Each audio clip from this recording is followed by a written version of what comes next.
Press మీట్‌లో కావచ్చు, ఇంటర్వ్యూలో కావచ్చు, చాలా పద్ధతిగా ఇలాగా మాట్లాడినా, కానీ మీ బ్రెయిన్ వేరు, మీ థింకింగ్ ప్రాసెస్ వేరు, మీ థాట్ ప్రాసెస్ వేరు, మీ ఫ్యూచర్‌ని మీరు బిల్డ్ చేసుకునే ఆలోచన విధానం వేరు. అది చాలా దాన్ని ఒక్క పదంలో వదిలితే మీరు చాలా ముదురు అంటే ఒప్పుకుంటారా లేదా?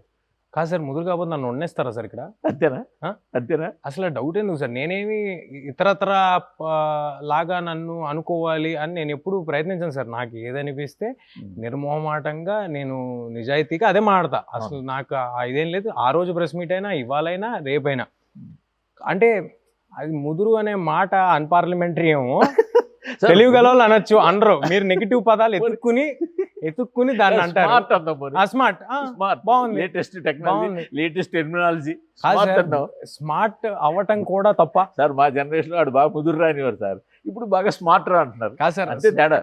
అదే భూత పదం కాదు, పార్లమెంటరీ లాంగ్వేజ్ కాదు. స్మార్ట్ అవ్వటం ఏం తప్పు కాదు కదా సార్. అంటే ఆ స్మార్ట్ అవ్వటం కూడా నా వల్ల జరిగిన విషయం కాదు సార్. నాకు 2.5 ఏళ్ళు ఉన్నప్పుడు నా ఫస్ట్ సినిమా చేశానండి. 53, 54 సినిమాలు చేశాను. అప్పటి నుంచే స్మార్ట్ అయిపోయారు. అంటే చిన్నప్పటి నుంచి నాకంటే 30-40 ఏళ్ళు పెద్దోళ్ళతో సహవాసం, వాళ్ళని చూస్తూ ఉండటం, మన స్టార్ హీరోలు వాళ్ళు ఎలా డెసిషన్స్ తీసుకుంటున్నారు, లేకపోతే వాళ్ళు ఎంత నిబద్ధతతో ఉంటున్నారు వాళ్ళ పని పట్ల అనేది డెఫినెట్గా నాలో ఎంతో కొంత రిఫ్లెక్షన్ ఉంటుంది కదా సార్. సో చూసి నేర్చుకున్నారు 100%.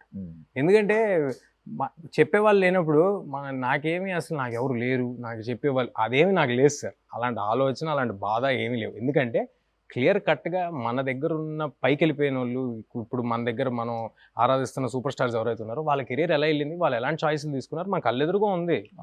అది చూసి దాన్ని మనకి ఆపాదించుకోగలిగి ప్రయత్నిస్తే సరిపోద్ది. వీళ్ళందరి దాంట్లో ఒక సిమిలారిటీ ఉంటుంది sir. 1 by 1 film after other జాగ్రత్తగా ఎతుక్కుని సెట్ చేసుకుని, వాళ్ళకి లేవు అవకాశాలు ఆ రోజు. ఎనీ హీరో, మన స్టార్ హీరోస్ అందరికీ కెరియర్ బిగినింగ్లో ఒకేసారి 4 సినిమాలు చేయగలిగిన అవకాశం ఉంది, కానీ వాళ్ళు చేయలేదు. ఎప్పుడు ఫుల్ ఎఫర్ట్ ఫస్ట్ పెట్టారు. రేపొద్దున నేను 2 సినిమాలు ఒకేసారి చేయొచ్చేమో నచ్చితే, కానీ నా ఫుల్ ఎఫర్ట్ పెట్టగలుగుతాను ఆ రెండింటికి ఒకేసారి అనిపిస్తే I will go head sir.